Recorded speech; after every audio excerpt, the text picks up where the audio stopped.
Quan parles davant d'un públic has de tindre en compte que si parles molt lentament pots fer que el públic s'avorrisca o fins i tot que s'avorri.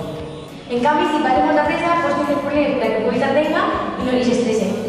Per aquestes raons, quan parles davant d'un públic, tens que tindre un ritme adequat, ni massa espai ni massa pressa. Anem a parlar sobre el llenguatge no verbal. El llenguatge no verbal és la forma d'expressar alguna cosa sense paraules. És molt important perquè transmetim més informació que amb les paraules. Hi ha 6 elements: el to, els gestos, la distància, la mirada, La salutació i la postura. Anem a parlar sobre el to de veu. Quan es va descobrir Amèrica? Aquest to de veu és ascendent, indica duda i interrogació. Si ella es diu Laura.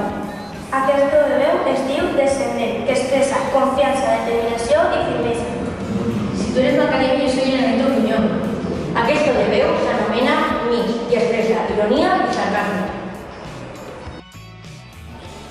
Hola, anem a parlar dels gestos que s'han d'evitar. Generalment, quan fem una explicació, utilitzem els gestos, és a dir, són molt importants en la comunicació. S'han d'evitar els gestos que transmeten nerviosisme o inseguretat. També s'han d'evitar els gestos defensius que provoquen duda o mentida. Acompanya el teu discurs amb gestos que reforcen el que estàs dient i que tinguin coherència. Els gestos correctes que poden fer-se en una exposició oral són inclinar el cap que signa l'atenció i ensenyar les palmes de les mans que signa les disciplina. Tenim que gestualitzar segons el tipus de públic al que parlem. A l'hora de comunicar-nos hem de tenir en compte la distància que hem de mantenir amb els interlocutors. S'ha d'evitar traspassar l'espai vital d'altres persones perquè en altres cultures, com l'anglesa, això es pot interpretar com una agressió o un intent de corteig. Segons amb qui vaig a parlar, s'ha de tindre una distància o una altra. Per exemple, en una exposició oral tens que tindre una distància en què tots et vegin a tu i tu veges a tots. O si estàs amb un amic, pots tindre més proximitat amb ell. A través de la cara podem transmetre gran quantitat d'informació, en especial a través dels ulls i de la boca. Hi ha que evitar fer cares rares, mirar a l'infinit, mirar a terra o que una mirada xival.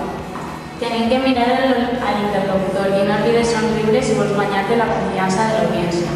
La cara pot transmetre diverses impressions, però les més comuns són Alegria, tristesa, por, rebuig, fàstic enuig. i sorpresa. És important mantenir el contacte visual a la persona amb les persones equipades. Amb la mirada es pot transmetre moltes coses. Segons el cas en què et trobes, s'actuarà d'una manera o d'altra. En la mirada laboral, els teus ulls no tenen que baixar dels ulls de la persona o les persones amb qui parles. En la mirada social, els ulls poden recórrer des dels ulls de l'interlocutor fins a la boca. I per últim, en la mirada íntima, els ulls poden recórrer tot el cos de l'interlocutor.